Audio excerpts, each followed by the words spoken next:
why we're both prime candidates. Experiments.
We're going back home.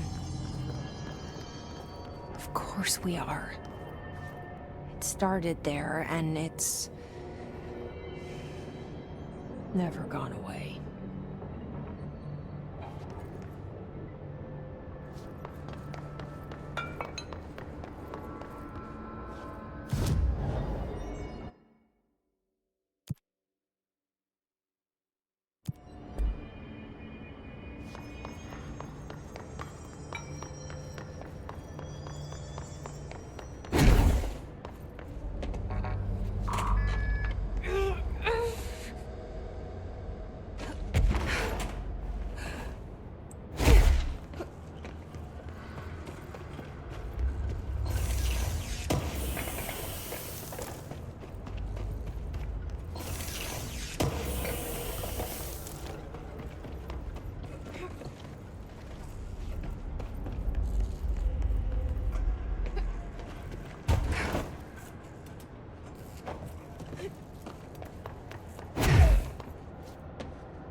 There's gotta be a way to rotate these tracks. Maybe there's a control panel nearby.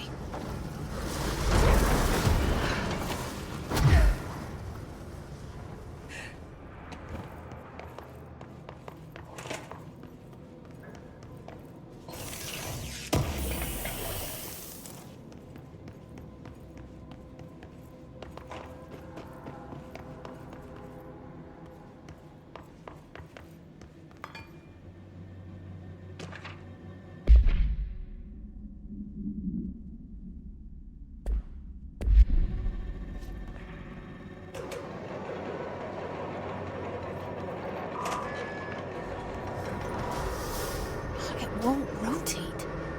Something's blocking it.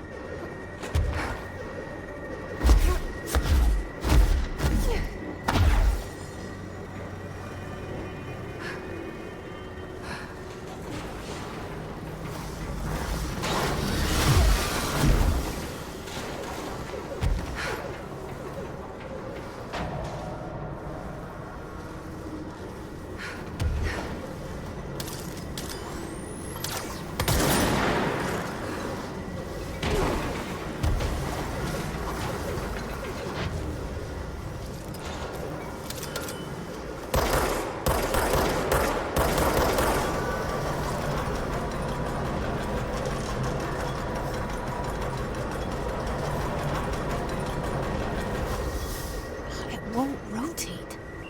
Something's blocking it.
listening to America Overnight, celebrating 29 years, shining a light in the shadows.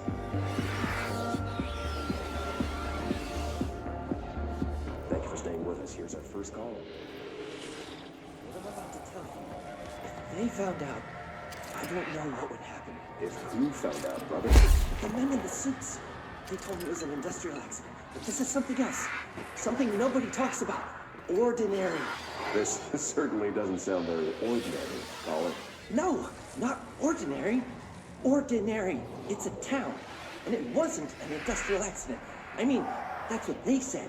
But that's bullshit. Whoa, please watch the language, caller. It may be 2 a.m., but we're still a family show. I'm sorry. It's just, my brother lived there. They said the town was destroyed, but it wasn't. I went there. The people are gone, but the town's there. It's still there.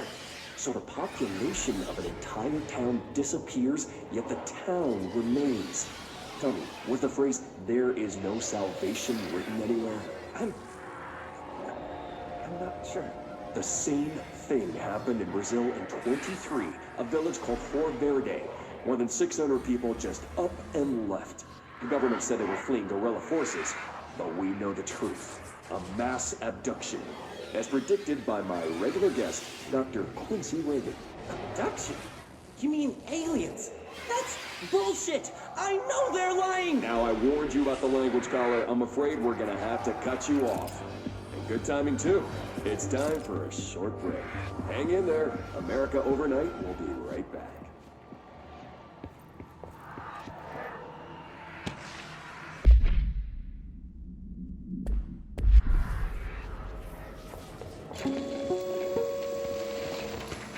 There is a curious correlation with the yet unknowable forces intruding upon our world.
Annual evaluation of Dylan Faden, formerly P6, performed by Dr. Carla Vaughn. The questions asked here correspond to the 5th iteration of the Gunner's psychological assessment. Are you ready, Dylan? Let's begin then. In a single word, describe the world around you. Where's Casper? Dr. Darling is out of the building today. He's never out. He didn't want to come, did he? He never visits, not since Roberts. Tell Darling it wasn't my fault. I couldn't control it yet, but I can now. I learned. Will you tell him? In a single word, describe the world around you. A prison. A cold, empty prison. Not even a poster on the wall. What is the next number in the sequence 3, 6, 9, 12, 15? 18. What day is it today? How the hell would I know? It's not like you give me a calendar. You find a rabbit in the woods. It is breathing, but not moving. You cannot see any blood. What do you do? Leave it. Expand on that. It doesn't matter. The rabbit's not real. None of it's real. What day is it today? Do you enjoy asking people questions that can't be answered? Is this what gets you up in the morning? What you dreamed of doing as a scared, stupid little girl? Can you describe a dog to me? In Ordinary, we had a friend. Nosebleed Neil. And when it all went crazy, you know what I mean. Nosebleed Neil turned into a dog. Or something like a dog. What day is it tomorrow? Fuck off! I don't know! There is no calendar! How can I fucking know? Dylan, calm down. Fuck you! Fuck you and fuck Casper! Hey! Are you watching this, you old fuck? Did you send your bitch because you're too scared of me? Where is Casper? Security, get a team in here. I need...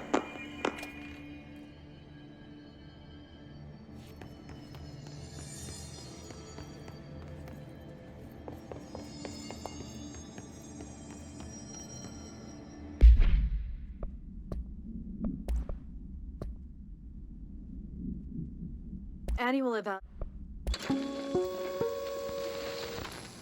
There is a curious correlation with the yet unknowable forces intruding upon our world, in the form of altered world events. These forces gravitate toward archetypal objects, a gun, a television, a supposedly haunted house. So clearly humanity affects this process. Our collective unconscious is a map of sorts. We hold the key, but we don't know how to use it. We create these archetypes through everyday life, popular culture, urban legends, but we are observing and influencing a complicated system in action. We can change the likelihood of something being a receptacle for these forces just by thinking about it. But we haven't found a method to control the outcome. And yet, there's something unique in us, in our dreams, in the conceptual reality with power with our minds. What's the cause and what's the effect? Are we the starting point or just a necessary evil in this? A byproduct, a reflection, a projection? We'll struggle to find the answers to these hard questions, or die trying.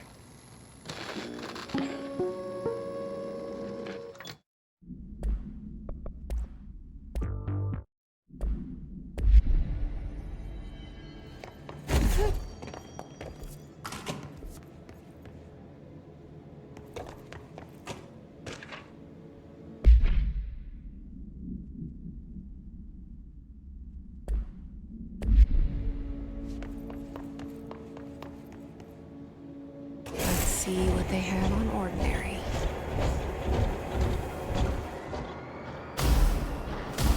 It's all here.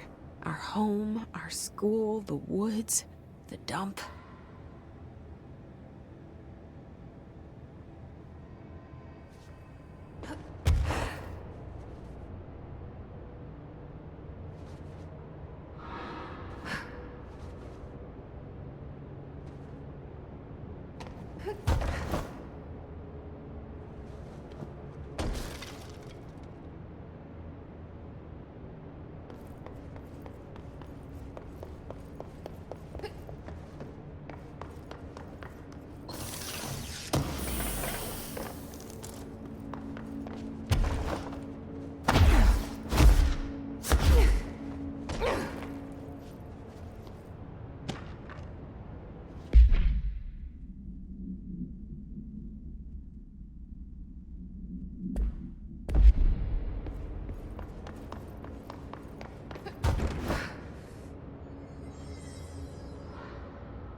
Outside town. Did they recreate that too? Is that where they keep it?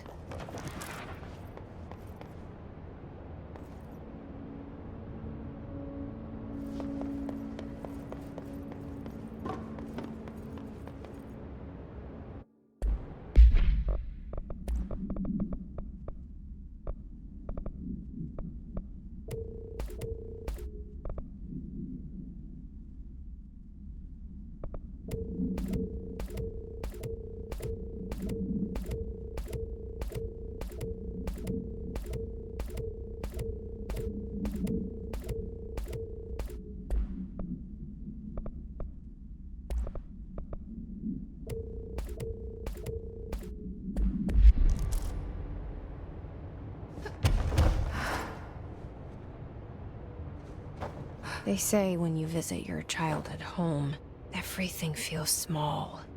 Like a miniature, not real. They got that right.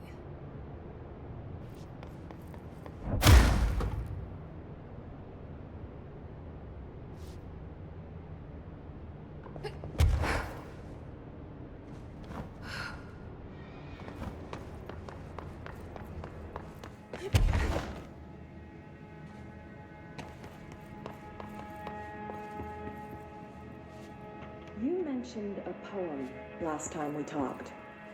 By Thomas Zane? Yes. Beyond the shadow you settle for, there's a miracle illuminated. I looked the poem up.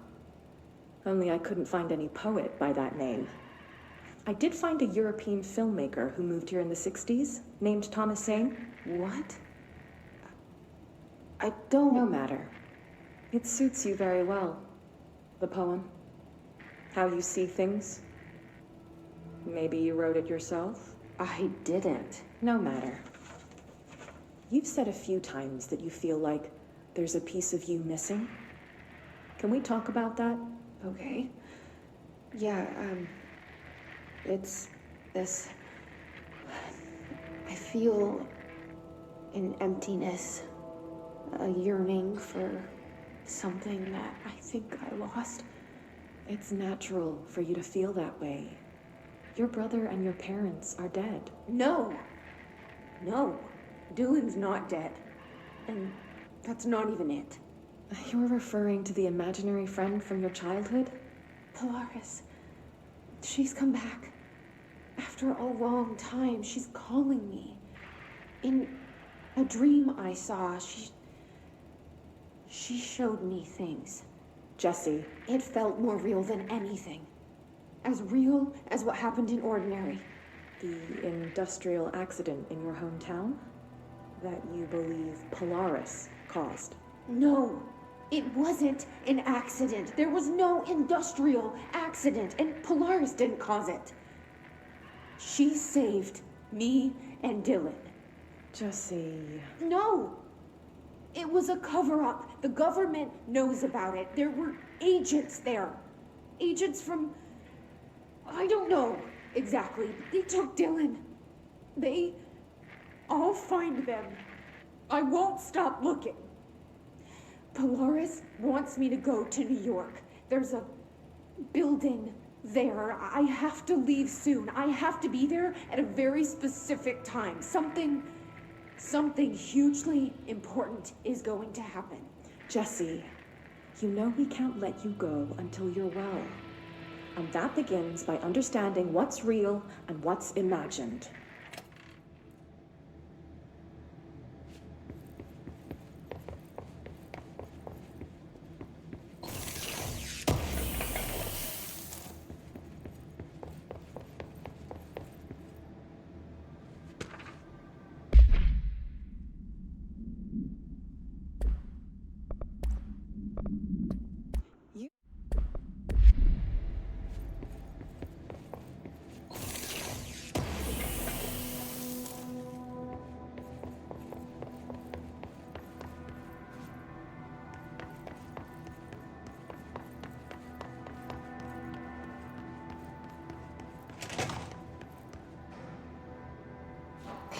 Moved the whole landfill here in the middle of New York, and nobody saw a thing. Pretty unbelievable.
We should check that lab.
Effective immediately.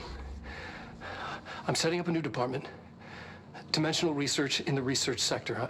Transferring the slide projector there. That's where my focus will be now. The ordinary site remains as is. We'll be back to...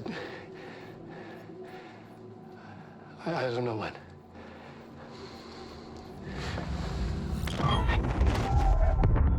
Darling took the projector to the research sector. He dedicated a whole area to it, so he knew it was important. Dimensional research. That's where we go next.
I need the containment protocols for every altered item or object of power with an audio-related effect. I'll send it. There you are. Did you find those Rangers at the formation? I found them. But it's not good news. The Hiss got there first. Lots of them. Another dead team. Jesus. You know, I should have seen this coming. The formation, it's got like a pull to it. Things just end up there. I'm sure you saw all the junk from the Bureau lying around. There were a lot of Hiss, Arish. I mean, a lot. Did they get pulled in too? Or they forced their way in. The formation is just a big question mark to us. But who knows? You might even find some useful stuff down there. All I know is we cannot let the Hiss get comfortable. Sounds like you have a plan. Uh-huh. A simple one. You need to find more tokens and clear the Hiss the fuck out of the formation. That is simple. Oh, and I found a file on the formation while you were gone. You take a look for yourself if you want. A lot of the terms in there are way beyond me. I don't like to overcomplicate these situations. When in doubt, fuck it. Shoot something, right? Real helpful, Arish. I try. I have to go. Me too. You're not the only one who's busy, you know.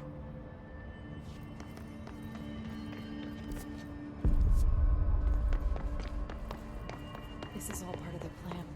They're finally moving to external. Welcome back, Jesse.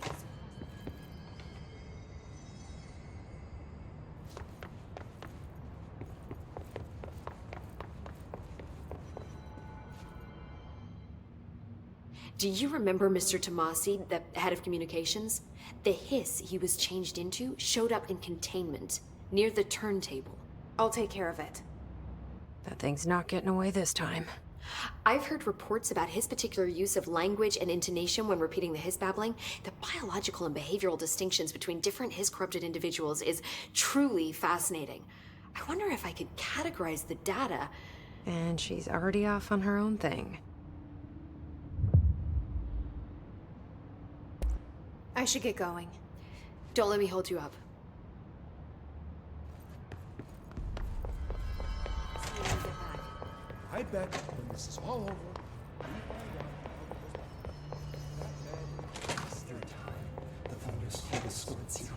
Happiness comes, white pearls, but yellow and red in the eye. Through a mirror, the inverted is made right. Leave your inside by the door. Push the fingers through the surface into the white. Why haven't we dissected that freak mutation we locked up? We could learn so much from his physiology. He's a valuable resource,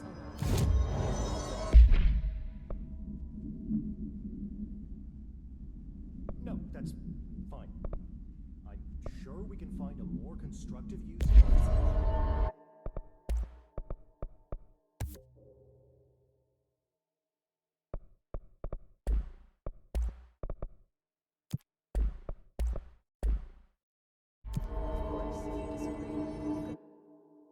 Let's go tell him.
You're listening to America Overnight, now in our 29th year, lifting the veil between fiction and reality.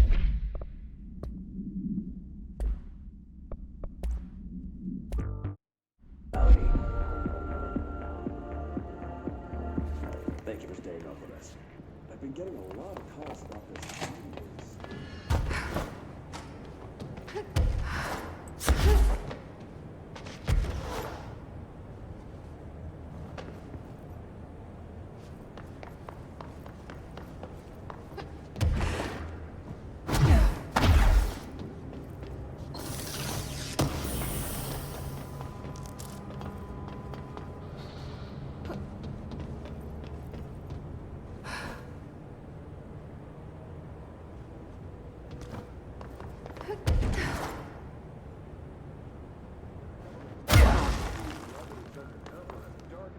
Only compounds the fact that these are more than likely visitors.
Find anything interesting?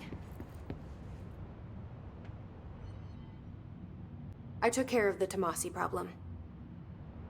Sorry, I forget he was a coworker. Don't apologize.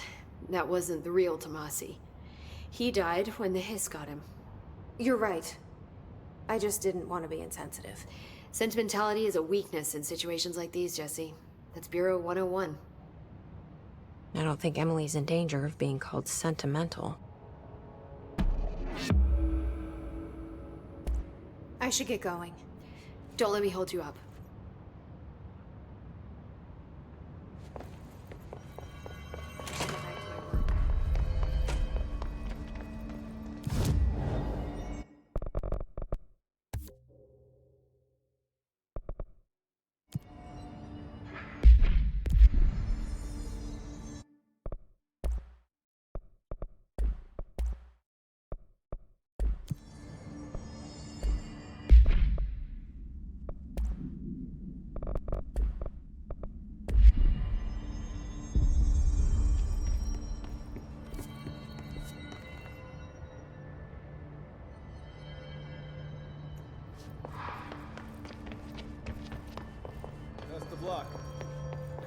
Darkness engulfed the elevator.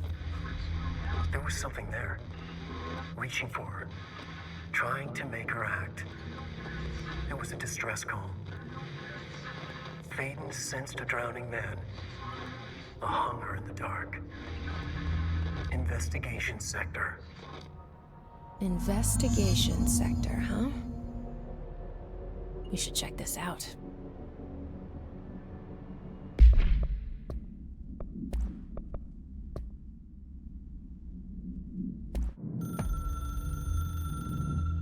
Darkness engulfed the elevator. There was something there. A presence. Jesse Faden could hear it. A call. It was faint, reaching for her from a dark place. Faden was sensitive to visitations. She had them all the time. From her guiding star and the previous director. She was the perfect receiver. As if she'd been made for this. Faden paused to feel it. The force at play here. It was changing things around her, subtle, trying to make her act. Faden didn't like that. Her guide felt it too. Polaris didn't flare up in defense as with the hiss, so it wasn't all bad. Not a hostile transmission. It was powerful, but it was coming from far away, and made weak because of the distance. It was a distress call. Faden sensed a drowning man, a man desperate to escape. She sensed something else, too. A hunger in the dark, not unlike the hostile resonance, waiting. She knew that desperate acts can have grim consequences. It was this, more than the man's despair, that made her follow the call. The elevator lights winked back on. The darkness receded like a memory. There was a new button on the elevator control panel. Investigation Sector. Faden pressed the button. The elevator doors slid shut with practiced bravado.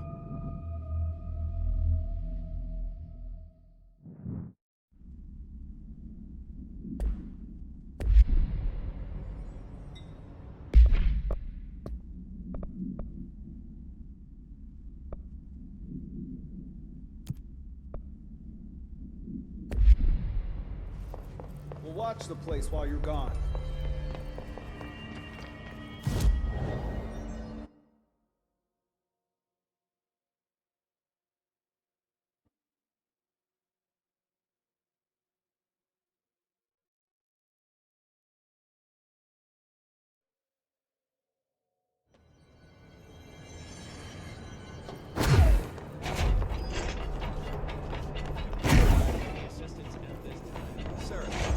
Only if you can reboot the cell door protocols without manually accessing them.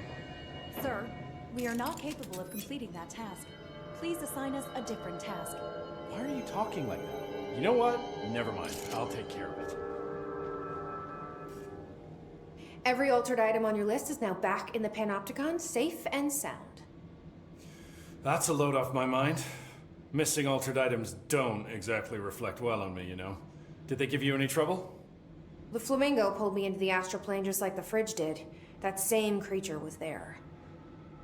I was looking over the old activity reports, and multiple items have been displaying much more destructive behavior in the past few weeks. There's some connection there, I bet, but it's a bit above my pay grade. Well, something to keep an eye on. And if I have any more runaways, I'll know just who to call. I guess this is my life now.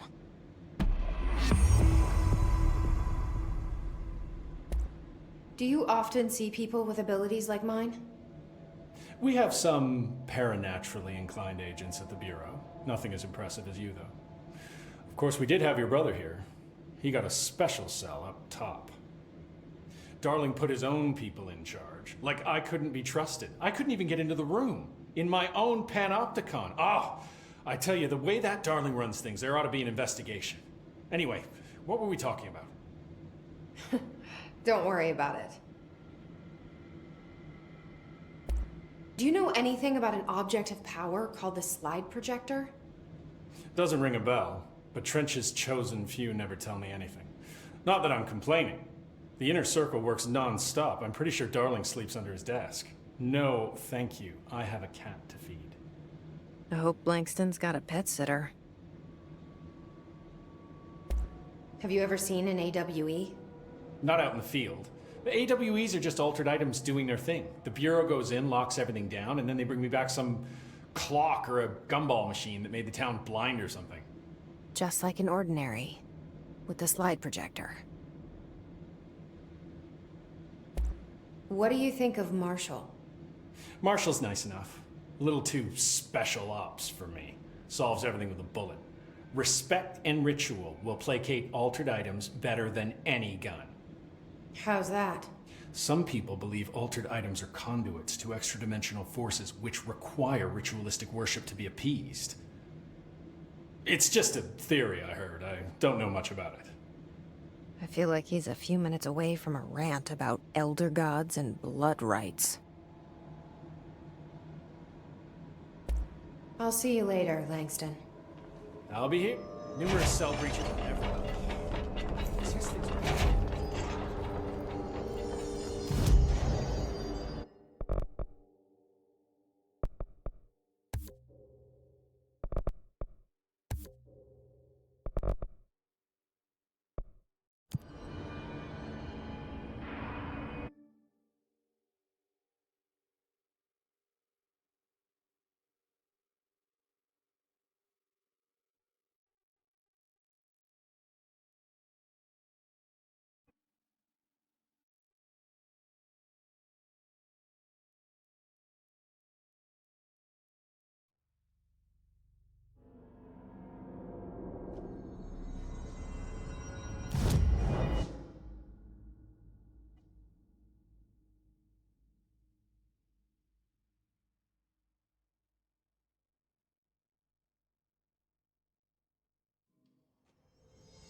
Anyone here?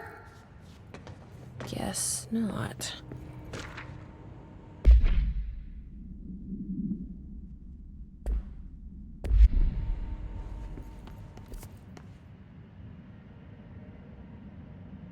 Seems a lot more crowded than the rest of the Bureau.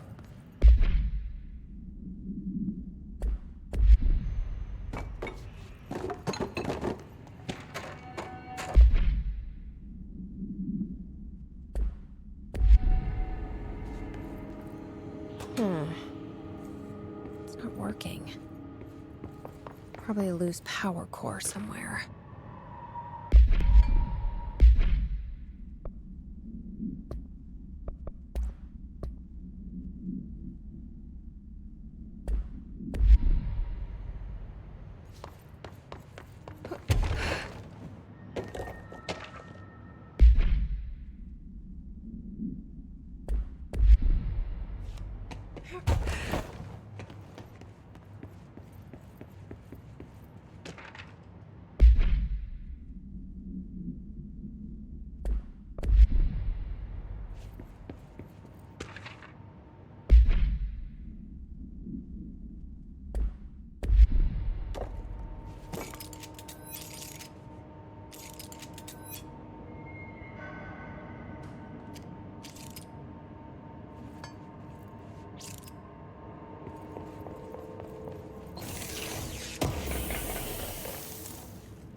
Gate should open.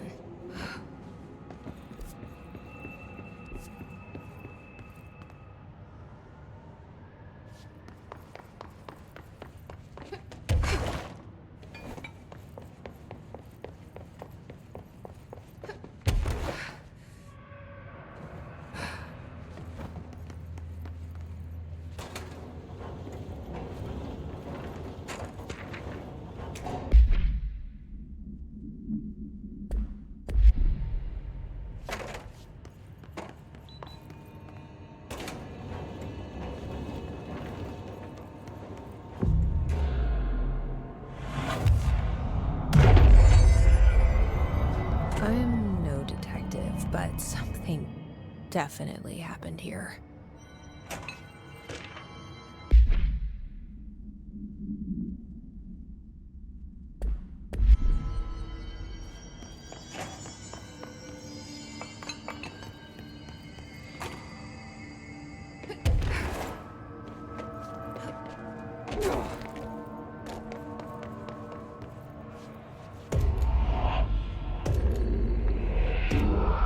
Do we know each other? This feels familiar. I can't seem to... I've forgotten it. I'm sorry. My name is Alan Wake.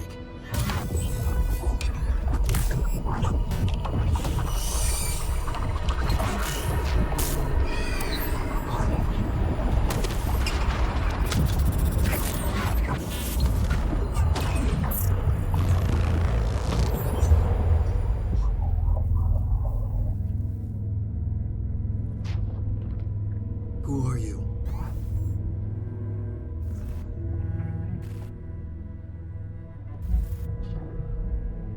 Who are you? Do I know you? I'm your friend Tom.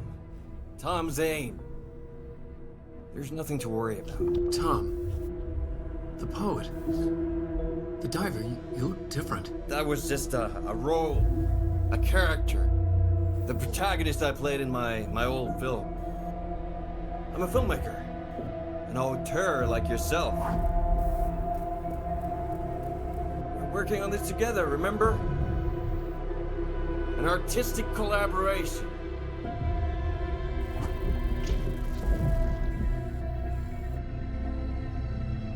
You need a drink.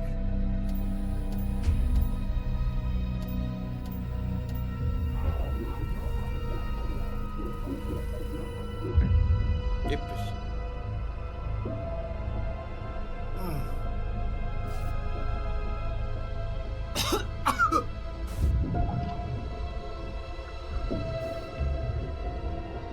Endless darkness. Nothing holds still. But we're very close now. You've been writing. You found a way to escape. It'll work this time. Writing? You found a way! No. I don't... Wait. There's something.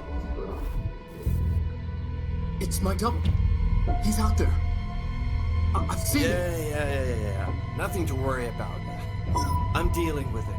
It's fine, my friend. Let me handle him. You've met him? What the hell? Now, come on. You misunderstand me.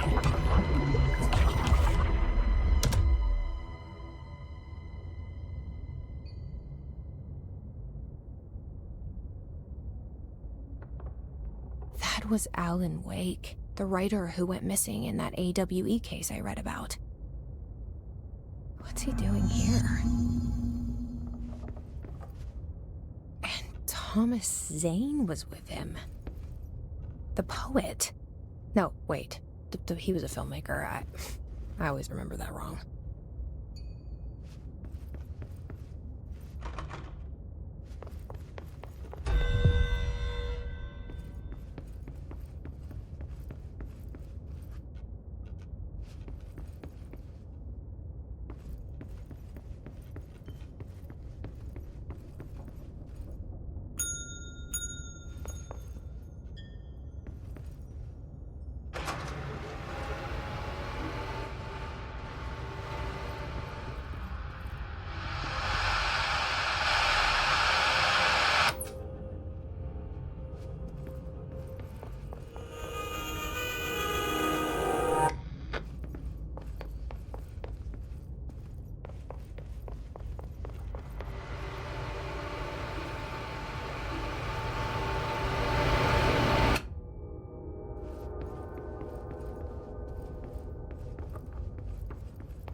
Dr. Emil Hartman, devoured by hungry darkness, became the thing that had been Hartman, broke loose, killed everyone it could, lurking, roaming, waiting. Then something else came, a resonance. The thing that had been Hartman went through another change.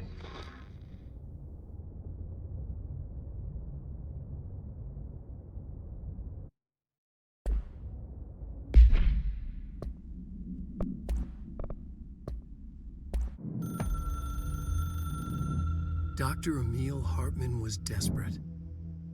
The Federal Bureau of Control had stolen his life's work. This was his last chance, his final experiment. What he'd been too scared to do before. Hartman dove into the lake, was taken, devoured by hungry darkness, became the thing that had been Hartman.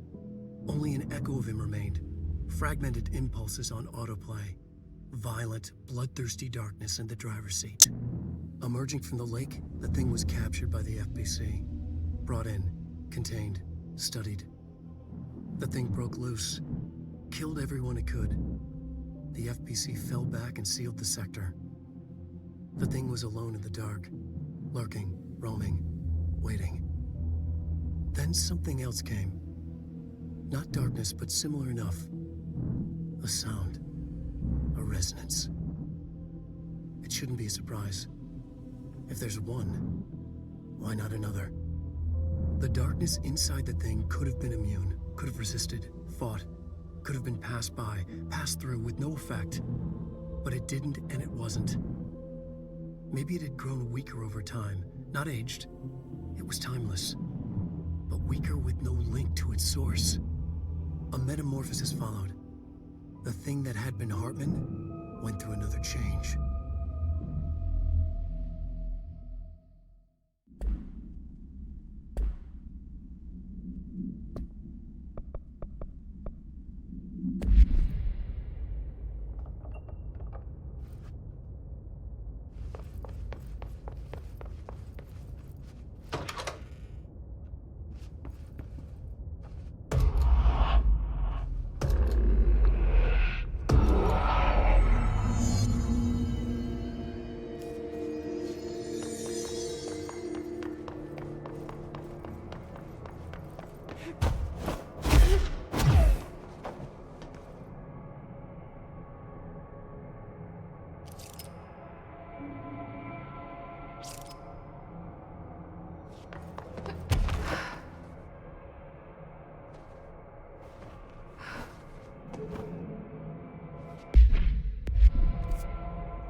Creepy, damp, and abandoned. Why did Wake want me to come here?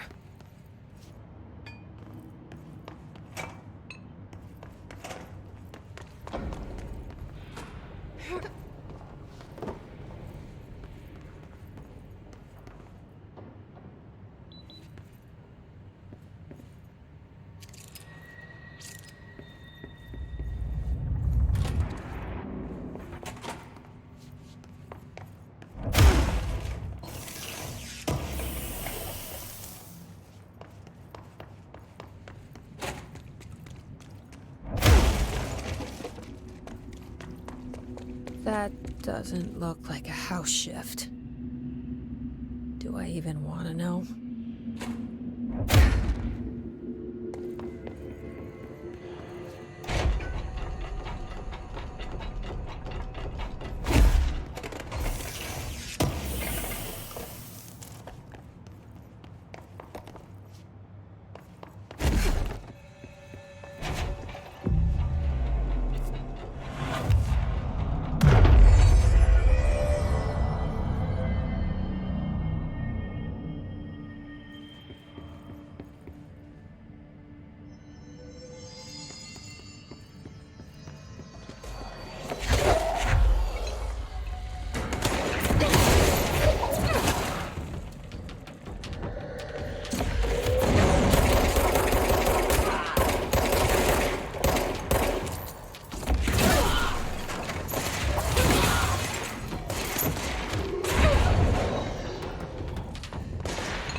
The hiss are already in here.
Whoa.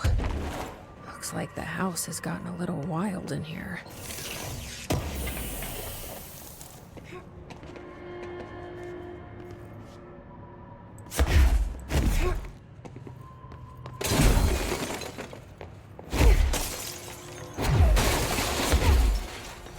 This darkness is blocking the door.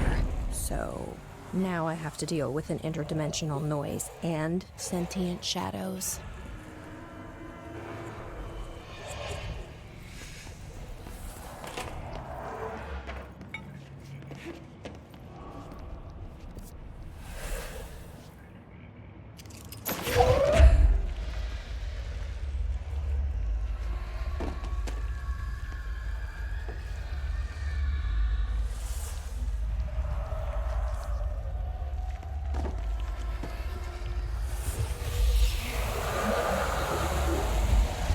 Light burns it away, huh? Makes sense.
sound made darker, the darkness made louder. Hartman was stretched, like a worm through time. The third thing was a monster.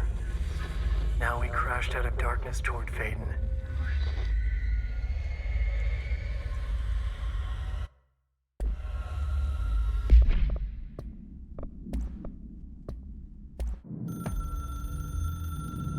The resonance carves its way through the thing that had been Hartman, vibrating, remolding. The sound changes the darkness, and the darkness changes the sound. They both changed what remained of Hartman. They all turned into something else.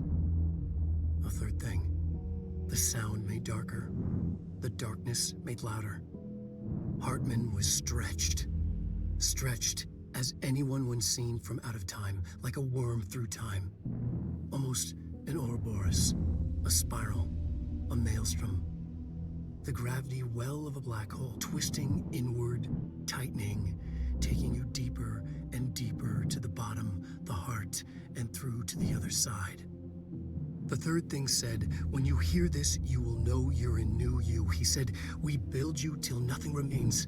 He said, under the conceptual reality, behind this reality, you must want these ways to drag you away. He said, baby, baby, baby, yeah, orange peel. The third thing was a monster. He'd tear apart any ordinary person crossing his path. Now he crashed out of darkness toward Faden. There was nothing ordinary about Faden.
My understanding of the darkness is fragmented, incomplete. This abyss, this void, it very much does not wish to be understood. If light symbolizes knowledge, then it stands to reason that darkness would equate to ignorance. By its very nature, it abhors comprehension. Of course, my own nature drives me to comprehend all. We are opposing forces, destined to collide. And given this conflict of natures, we know that the light of truth will burn away the darkness, both figuratively and literally. Any significant light source can be used as protection, even weaponry against this metaphysical gloom. And then there are the artists. I know for a fact that Tom, Wake, the Anderson brothers, and Lane all had some involvement with the darkness. The question is whether their uncanny ability to affect reality through their art beckons the darkness, or did their work perhaps even create it? With Wake now secure in my lodge, I expect I shall grow closer to learning the answers to these questions. Assuming he cooperates, which is proving quite the challenge. Well, perseverance is the foundation of knowledge. Speaking of, I must be off on my rounds.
as everywhere.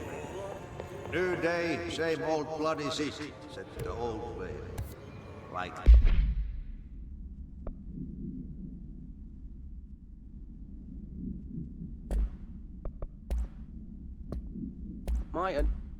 Done but good for nothing. Get rid of it.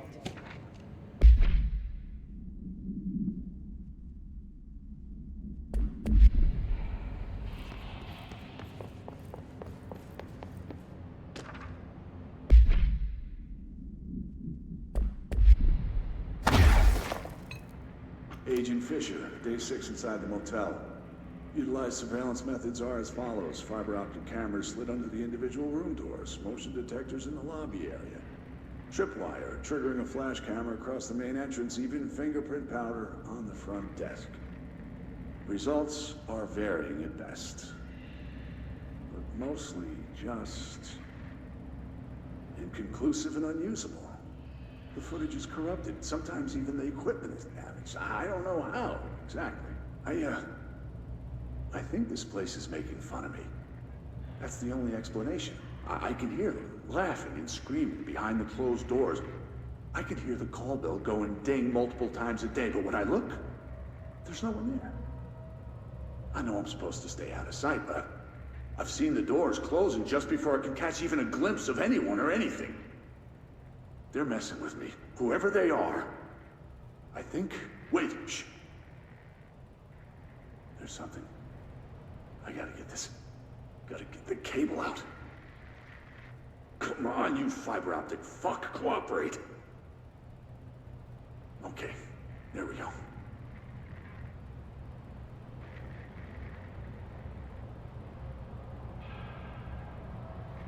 All right. That was faint, but I definitely heard movement coming from the hallway. I think I might have finally caught one. Ha! The recording better work this time, or I swear to God I'm...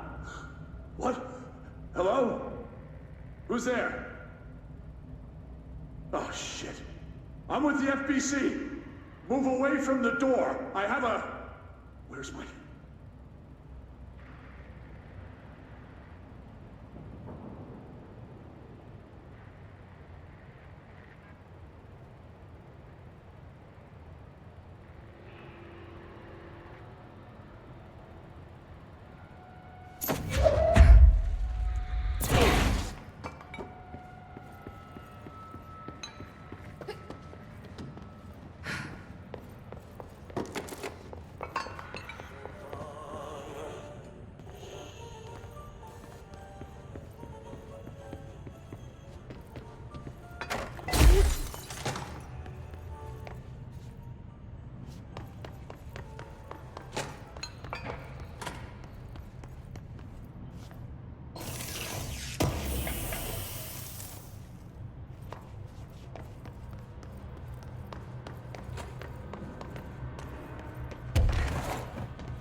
Reminder, all employees are required to report their hours at the end of each month. The Federal Bureau of Control maintains that time is not subjective, and hours passed on alternative planes cannot be claimed. Astral dives do not accumulate overtime compensation. Thank you for your attention.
Something in this darkness is draining me.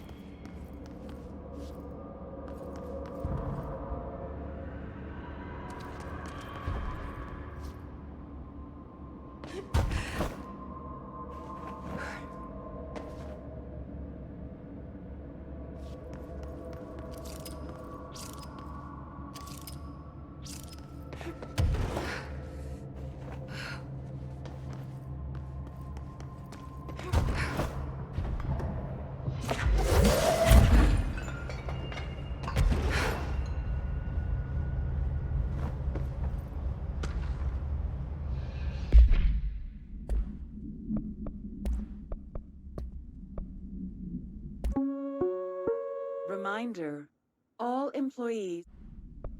Agent Fisher.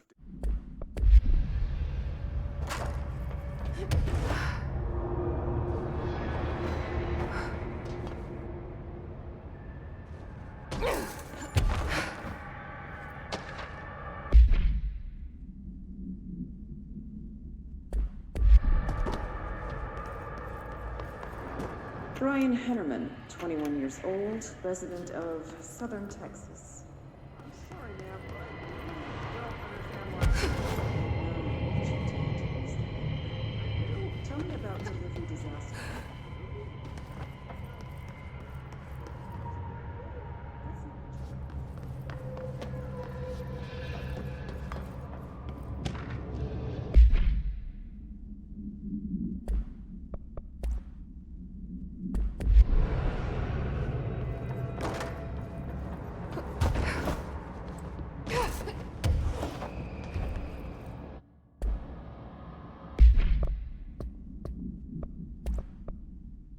Brian Hennerman, 21 years old, resident of Southern Texas. I'm sorry, ma'am, but I really don't understand why I'm here. You know what you did, Mr. Hennerman. I do? Tell me about Delivery Disaster. The movie? I mean, it wasn't very good. That's not what your review said, but we'll come back to that. Tell me where you got the movie from. Movie night with a K, not an N, not night like nighttime, but... Who contacted you? Who told you to review that film? No one. I just did it because it looked obscure. I didn't even like the movie. I shouldn't have given it such a high score, but reviewing obscure films makes you look smart, and I thought if I looked smart, I would get listeners. My podcast would take off, and I could move out of my parents' basement, and maybe even go to college and get a film degree like I've always wanted to. I swear. I swear, I swear, I swear. Okay, the kid doesn't know shit. I'm ending the session.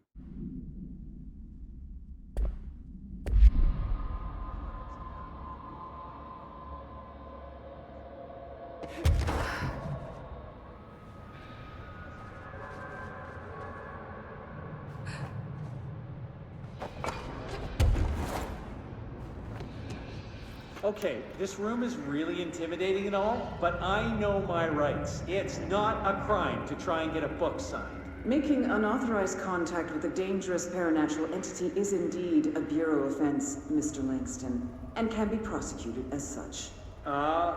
Okay. Well, I didn't know that. Listen, this is being blown way out of proportion. All that happened is I heard Dr. Hartman had been brought in, and since I'm a huge Alan Wake fan, I thought it'd be cool to get a copy of The Creator's Dilemma signed. That's a book that Hartman wrote about. We know what it is. Okay, good. So yeah, I was just looking to fill out my Wake collection. I certainly didn't know Hartman had turned into some kind of shadow zombie. That's a completely inaccurate description. Whatever, listen, I'm just a desk jockey. I sort papers, do data entry, that kind of stuff. Don't come down on me like this. I made one mistake. I mean, I see people break the rules all the time and no one is pulling them into dark rooms to yell at them. Yesterday, Dave Gleason and his crew were talking to that empty spacesuit and laughing their heads off. We're letting you off with a warning, Mr. Langston. But this is going on your record, so one more screw-up and our next chat won't be so friendly. Great. That is just great to hear, guys. Thank you. Thank you so much. Hey, is there any chance I could get my copy of The Creator's Dilemma back? Get out.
what?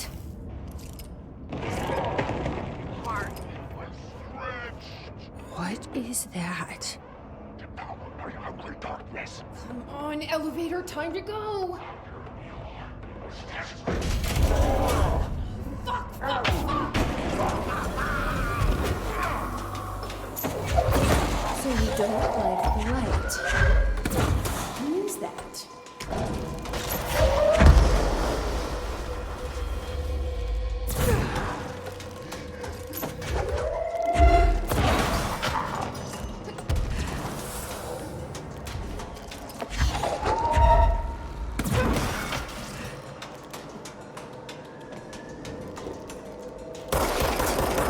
Nothing even touches it.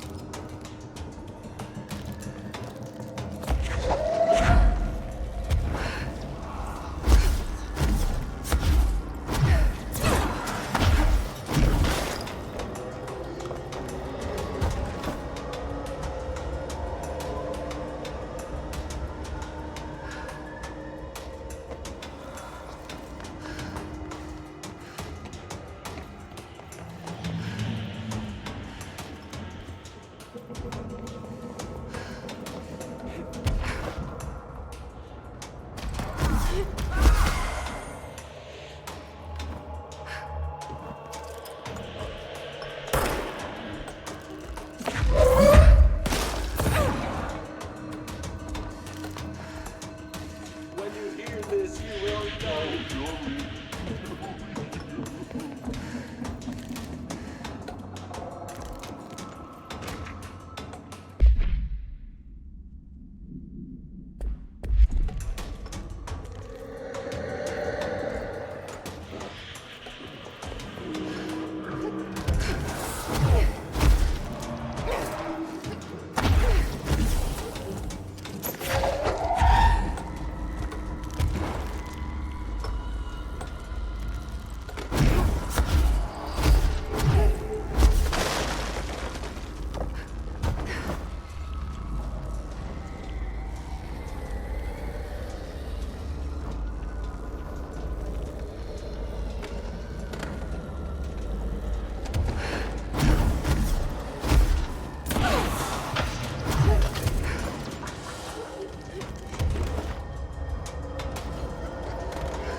Yeah, how do you like that?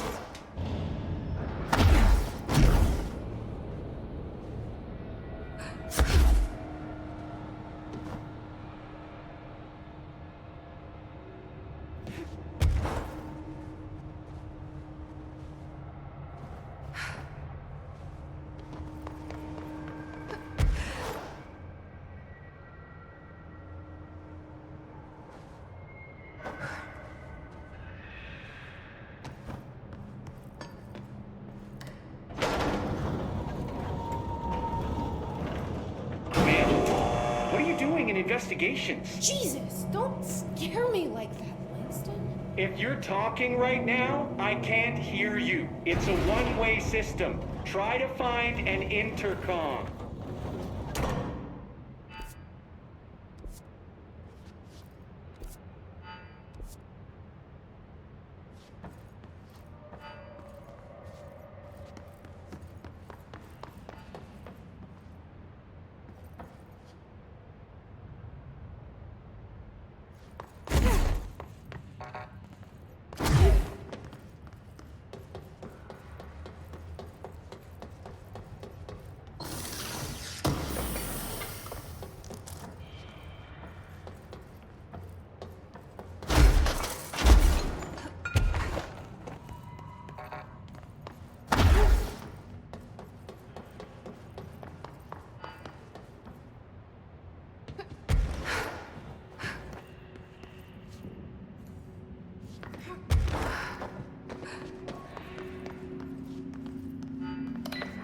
Langston, it's me, Jesse.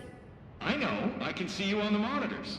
The cameras in there haven't worked since we sealed that sector off a couple years back. Let me guess. You sealed it because of the monster guy. Wait, did you see Dr. Hartman?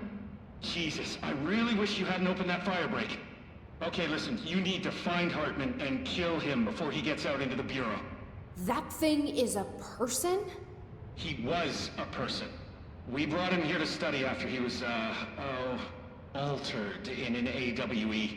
I forget the medical word for what happened, but now light physically hurts him. Do you have a flashlight? No. A lantern? Headlamp? Oh yeah, flare gun. Oh, Christmas lights. You could wrap them around your... I don't have any of those, Langston.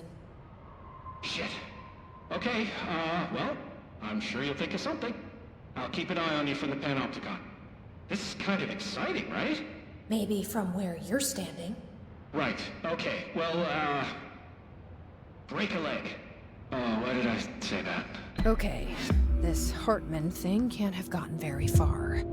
Let's go flush him out. Langston was right. This is kind of exciting. It's just nice to have someone to talk to, you know? Ever since I got put in charge of the Panopticon, people treat me different, like I'm crazy for wanting to work with altered items. People just don't understand the altered items like I do, you know? I don't want to brag, but it does take a very empathetic mind to connect with the items. Doesn't want to brag. People are making it so personal. Right. I mean, the teams in research handle paranatural materials every day, and no one thinks they're weird. Well, maybe that's not true. Darling is famous for being a bit out there, but when he's weird, it's charming. Altered items really aren't that frightening once you get to know them. If you figure out what they like or don't like, you know, what sets them off, then there's nothing to worry about. I guess at the end of the day, we're still just wild animals scared of our own shadows. We're supposed to be on the same team, but sometimes it feels like it's every department for themselves, like it's a race and we're all trying to be number one. If it is a race, though, I'd say Darling is a mile ahead of everyone else. He was Trench's golden boy for years, but that relationship has gotten pretty tense, or so I've heard through the grapevine. Not that I spread rumors, just, you know, people talk. Not me, though. I keep my nose to the grind.